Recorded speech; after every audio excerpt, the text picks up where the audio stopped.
یہ ایک ایسی صبح تھی جب ایمان کی خوشبو ہر دل میں بس گئی تھی۔ صبح کا نور ایک نئی امید لے کر آیا۔ ابو، آج ہم قربانی کریں گے نا؟ ہاں بیٹا، آج اللہ کا دن ہے۔ امی، کیا یہ واقعی قربانی کے لیے ہے؟ یہ صرف ایک جانور نہیں تھا، یہ اللہ کے حکم کی امانت تھی۔ بیٹا، یہ اللہ کی رضا کے لیے ہے اور اسی میں ہماری بھلائی ہے۔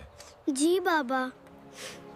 دل چاہتا تھا کہ سب رک جائے، مگر ایمان کا امتحان شروع ہو چکا تھا۔ جب نیت خالص ہو تو ہر عمل عبادت بن جاتا ہے۔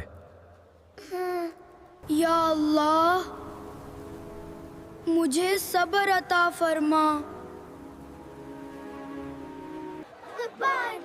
قربانی صرف عبادت نہیں، یہ محبت اور بانٹنے کا درس ہے۔ جب انسان اللہ کے حکم کو مان لیتا ہے تو دل کو حقیقی سکون ملتا ہے۔ قربانی ہمیں سکھاتی ہے کہ اصل کامیابی اللہ کی رضا میں ہے۔